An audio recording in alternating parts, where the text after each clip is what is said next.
Guys, paano magbukas ng karburador? Guys, paano magbukas ng karburador ng Yamaha Sporty? So, ayan, sobrang dumi na.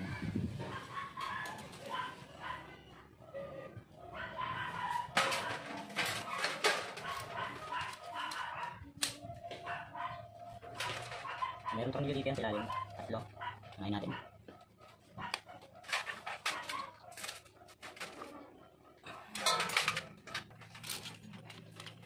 Kapag nito dito guys, yan. Buksan natin.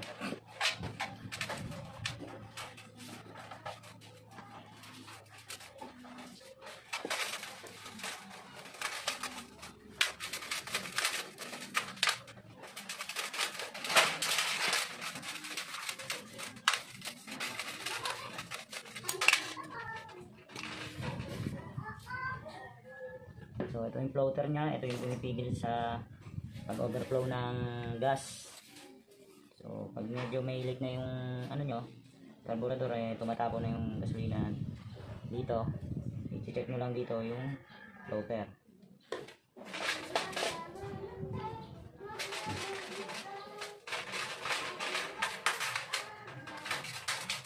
So ito yung seal niya, pwede natin siyang i-use. So huwag na lang natin tatanggalin dito para hindi siya mag-expand.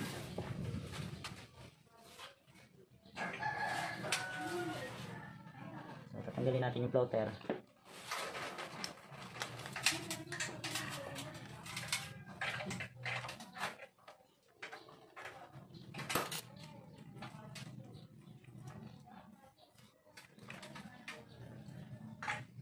So guys, minsan nagiging cause ng pagka-overflow niya is pudpud na tong pinaka ano niya, pointer niya dito, or nakalangan ng dumi. Minsan naman butas na to, nalalagyan ng gasolina.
So i-check na rin to guys kung meron ng butas o punit.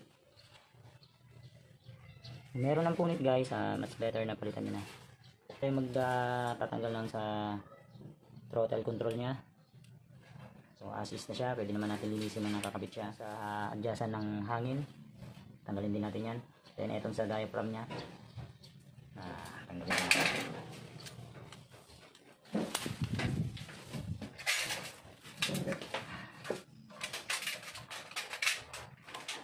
Ay, tandaan nyo lang to kung saan siya nakalagay.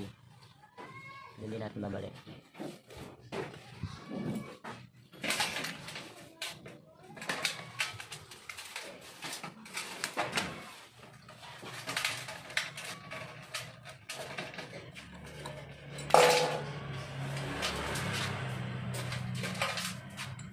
So itong laman loob niya guys, sa loob, top cover, spring, and diaphragm.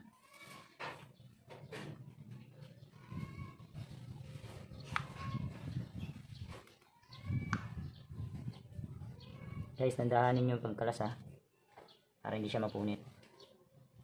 So meron siya ditong pinaka nakausling rubber, doon natin unang tatanggalin.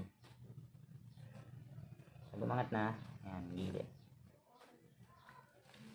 So guys, importante rin ito, dapat wala itong butas o ano man, tama.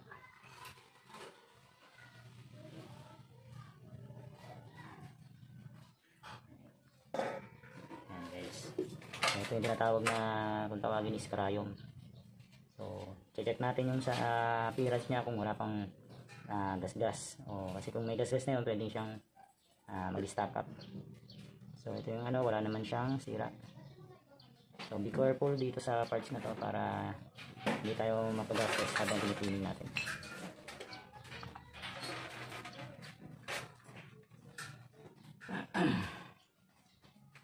So guys, tatanggalin din natin tong ano, yung adyasan ng para sa hangin.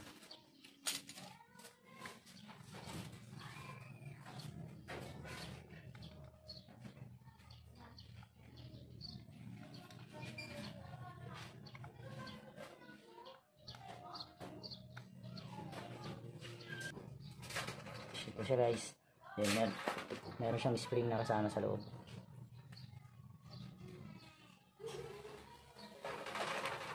So kalas na ang ating carburetor, so ready na para sa cleaning. So pang cleaning natin, pwedeng kerosene gas or pwedeng gasoline mismo. Yung gasoline kasi medyo maano sa kamay, pero kung wala kayong compressor, pag yun ang ginamit is madaling matuyo. Pwedeng diesel, ayan, or kung meron kayong panglinis sa carburetor.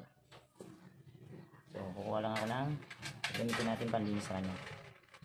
Guys, saka tayo panlinis. Ang gamit ko panlinis is gasoline. So using brush,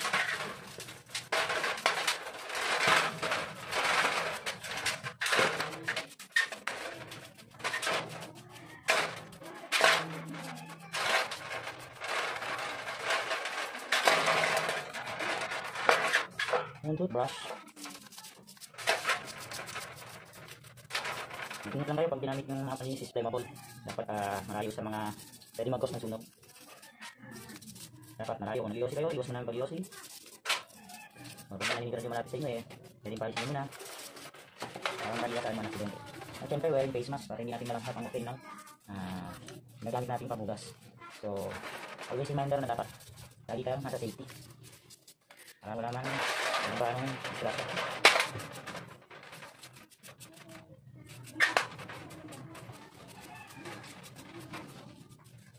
So yan, nalinis na natin ang labas ng carburetor.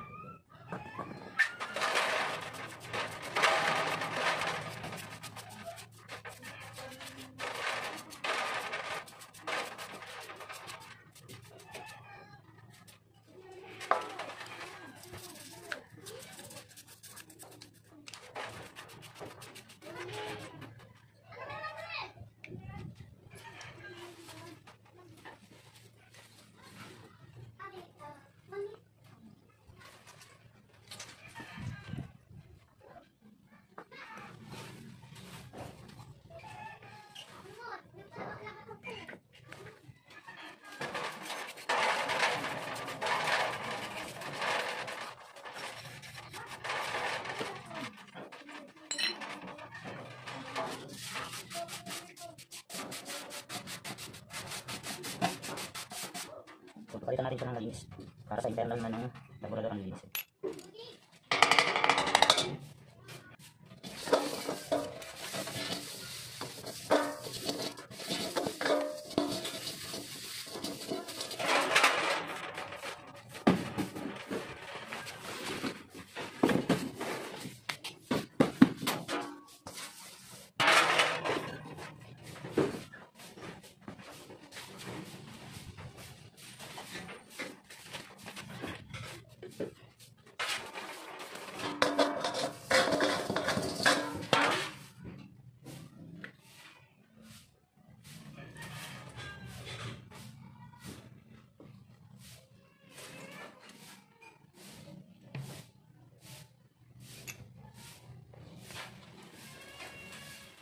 Guys, hanggat naiwasan natin siyang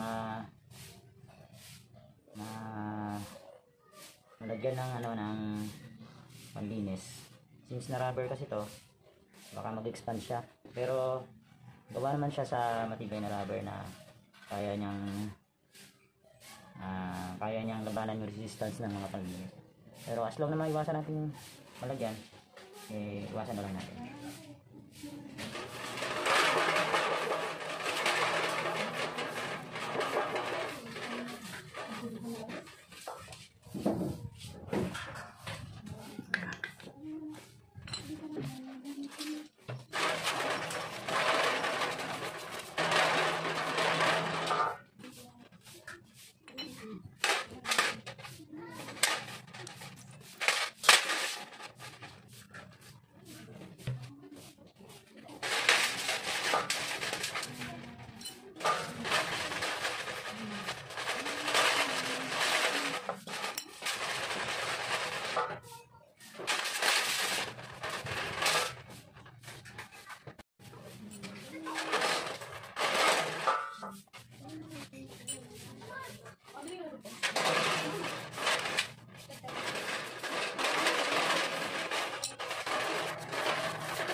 So guys, pagka sila nagamit ng panlinis is easy to or quick dry siya mangyari.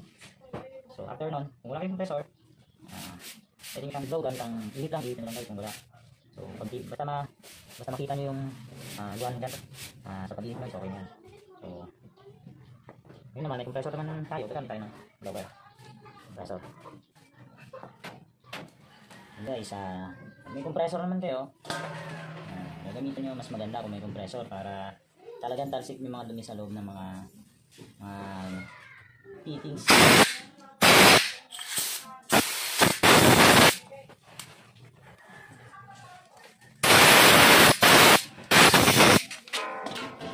Kailangan nyo lang yung mga butas kung may compressor.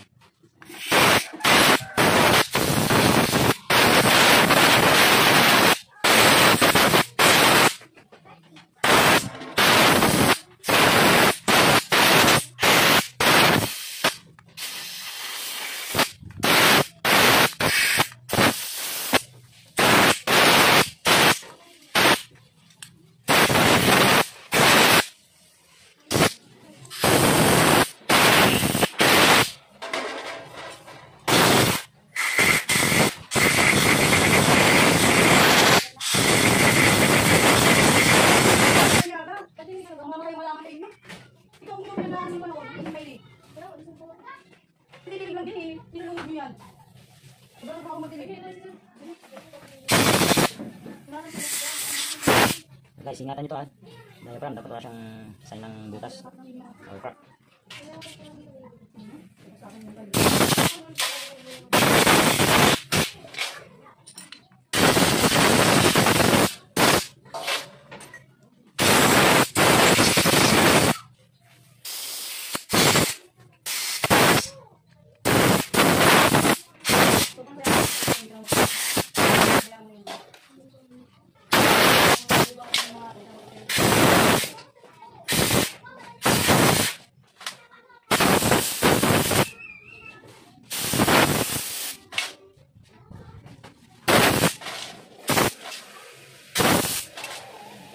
Guys,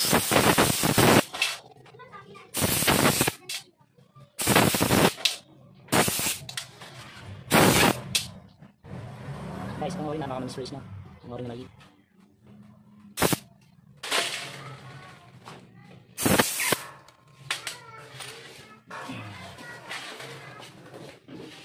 Guys, assemble na natin yung carburetor.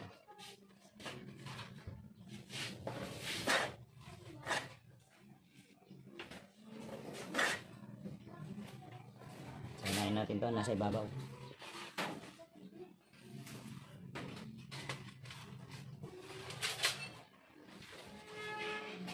So bago natin lagay yun, lagay muna natin itong jet.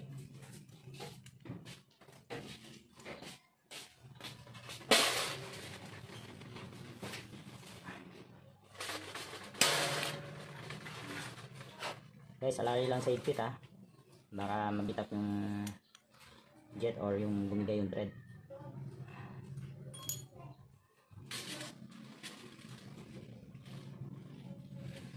Guys, yung ano yung pinakatanda niya kung saan siya ilalagay, doon nyo rin nilalagay yan. Dito.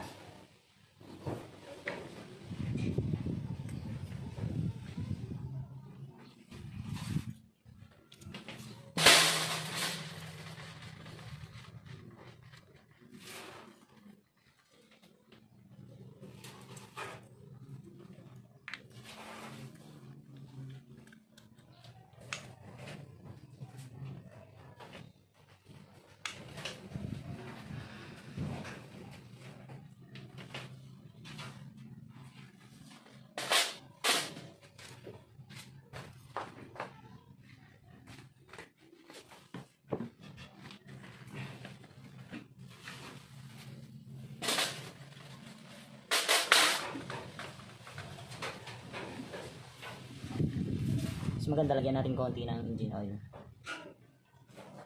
Konti lang, manipis lang.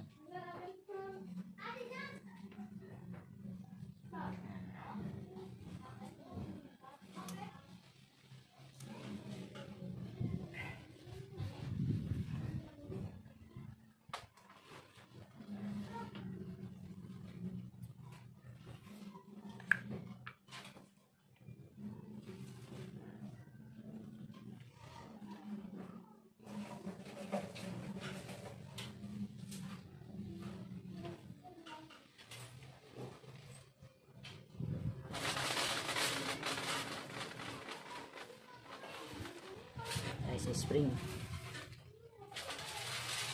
Yan yung top cover. Make sure guys na nasa maayos na nakalagay sa guide niya yung cover.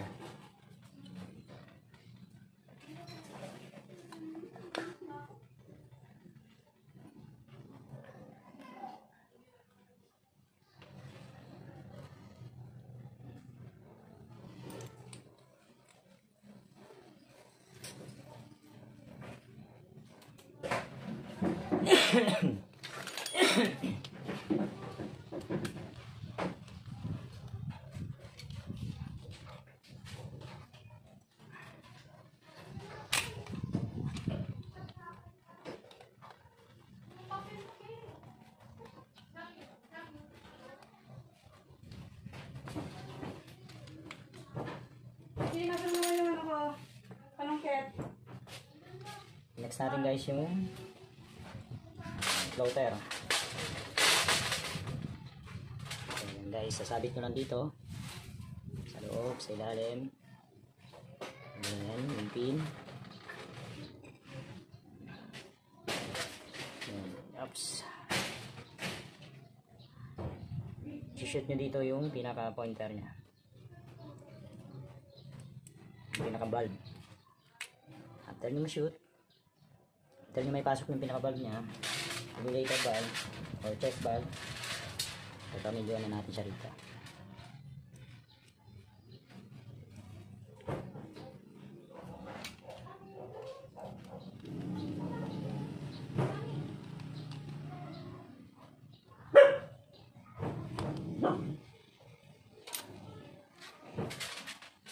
Yan yung cover. Yan guys, Medyo nagkamali tayo. Unahin pala natin yung cover bago yung pinaka-jet. Lagyan natin yung cover dito. Ito yung jet.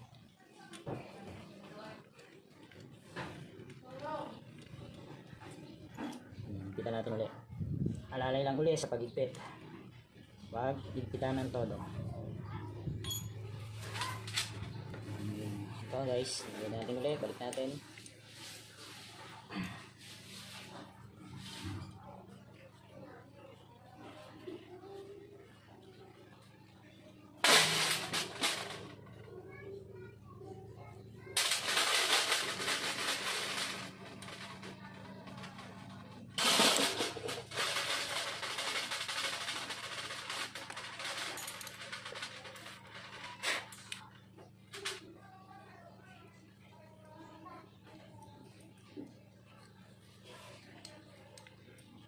Guys,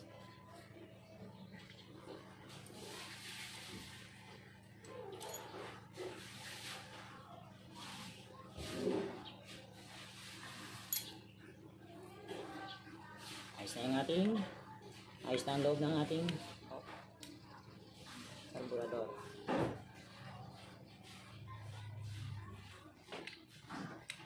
To make sure na gumagana ating floater o check valve sa ating carburetor, pwede natin ihipan, then i-push natin sa taas. So guys, walang singaw, so hindi na siya mag-overflow. Balik lang natin to guys.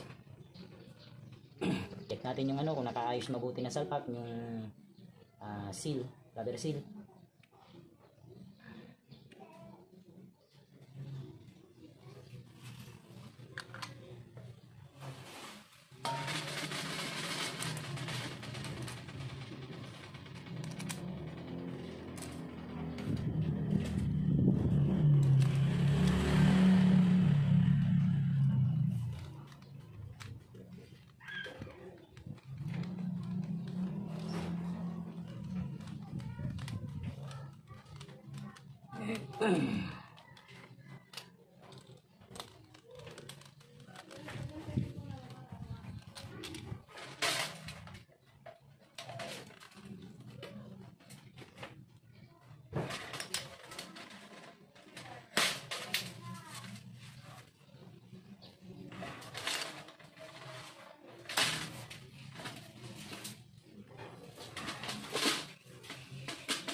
Guys, yung sa adjustan ng hangin, so lagyan muna natin spring,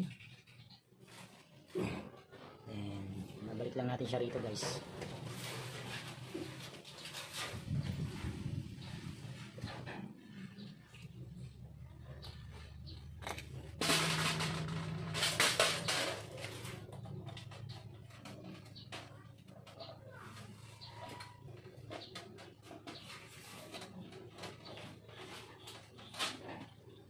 So, i-screw natin siya ng sagad. After ma-screw ng sagad, iluwagan natin ng siguro mga 3 pihit muna. 1, 2, 3. Then, saka na lang natin siya ito no, pag nakakabit na siya. Guys, ito yung sinasabi kong o-ring na maliit. So, baka kasi ma-misplace, i-attach natin siya rito. Guys,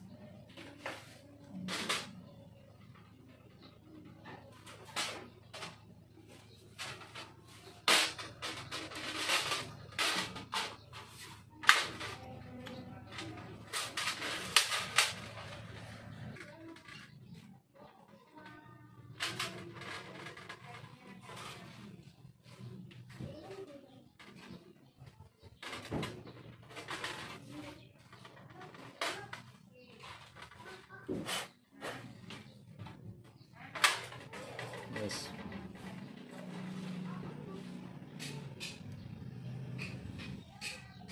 Make sure na itong pointed niya dito, may nakausli dito siya sa ilalim. So make sure din na maganda ang lapat o pantay para hindi masira yung pinaka rubber niya. Then spring, then cover. Lalagyan natin muna yung spring. Spring or cover.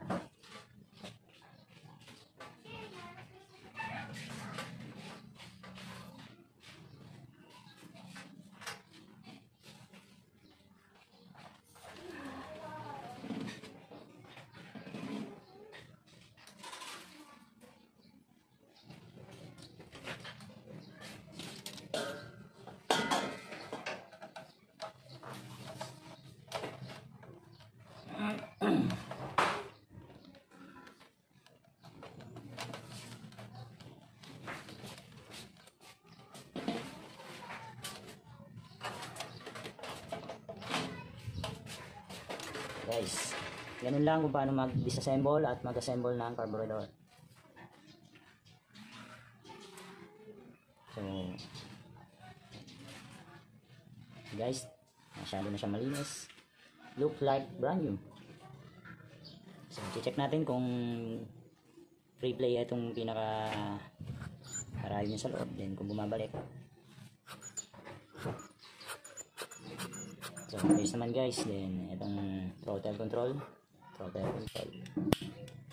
ayos naman. So pwede na natin siyang ikabit ulit sa motor, then itatry natin kung magiging okay na ang start.